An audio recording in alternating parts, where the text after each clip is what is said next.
Atensyon mga Filipino senior citizens, advisory kakapasok lang mula sa NCSC. Ito po ay para sa inyong kapakanan. Pag-uusapan natin dito sa video.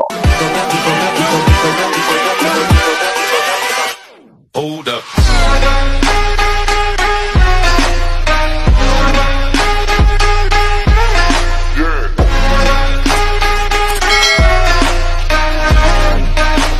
Hello mga ka-vlogs! Welcome dito sa aking YouTube channel. Magandang araw po sa lahat ng mga manonood. Saan po kayong dako sa mundo? Kumusta mga ka-vlogs? Eto kakapasok lang, NCSC may advisory para sa inyo. Para ito sa inyong kapakanan at benepisyo. Mamaya-maya pag-uusapan natin. Pero bago ang lahat, kung bago ka pa lang dito sa aking YouTube channel o di kaya hindi ka pa nakasubscribe, abay i-click nyo muna ang ating subscribe button na nasa baba. Huwag nyo kalimutan na pindutin ang notification bell. Ilagay nyo po sa all para naman updated ka sa lahat ng mga videos na aking i-upload. So eto na nga po, no, madalian tayo mga lolo at lola dahil meron pong advisory ang National Commission of Senior Citizens or NCSC.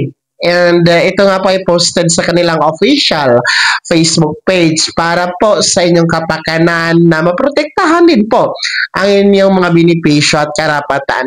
Well, ang NCSC po ay nagpapaalala sa lahat ng mga senior citizens na kung meron man po kayong sumbong o reklamo o anumang mga mensahe na nais nyong iparating sa tanggapan po ng NCSC ay maaari nyo pong i-comment sa mga comment section ng mga post ni NCSC sa pamamagitan ng kanilang official Facebook page.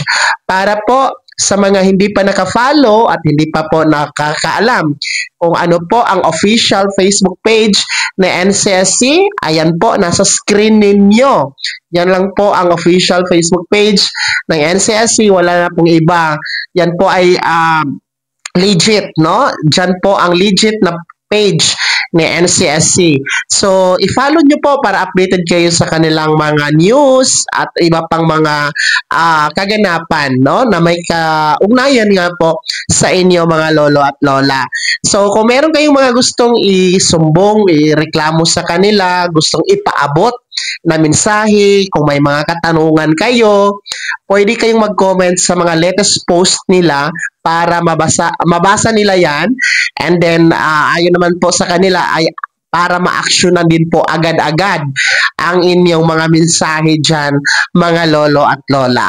So yan ha, mahalaga ito dahil para sa mga hindi na nakakapunta sa mga NCSC sites, sa OSCA office, dahil malayo, mamamasahe pa, traffic pa, pwede na kayo mag-post or mag-comment ng inyong mensahe o di kaya po i-message ninyo ang page ni NCSC. Nang sa ganun ay makakuha kayo agad-agad ng kasagutan, tamang impormasyon, tamang kasagutan, mga lolo at lola. Kaya naman mga Filipino senior citizens, kumusta po? Sino sa inyo dito ang nakafollow na sa page ng Facebook ni NCSC? No, i-commentan nyo naman sa comment section na nasa baba, pakilakip ng buong pangalan at kung taga saan kayo, ano inyong reaction sa balitang ito. Bago ako magtapos sa video na to, kung gusto nyo po sumuporta sa aking YouTube channel, maaari nyo pong i-click ang ating super thanks button na nasa baba. Sa mga gusto maging miyembro, pwede po, i-click nyo po ang ating join button. Maraming perks dyan mga ka-vlogs. Be my member now. Sana'y naging gabay ang video na to kahit paano. Pag-uusapan natin ang mga mahahalagang bagay-bagay na may kinalaman sa ayuda, programa at benepisyo ng mga senior citizen. Kung hindi ka pa nakasubscribe dito sa aking YouTube channel, maaari nyo na i-click ang ating subscribe button na nasa baba. Huwag nyo kalimutan na pindutin ang notification bell. Ilagay niyo po sa all para naman updated ka sa lahat ng mga videos na aking upload. Maaari nyo rin i-like ang video na to. Kung meron ka pa mga tanungan, maaari nyo i-comment sa comment section na nasa baba. Paki-follow na din po ang aking official Facebook page na nasa screen nyo. Muli po, ako si Daniel Timpawan na nagsasabing dito sa aking YouTube channel, Pawang Katotohanan at lahat totoo lamang.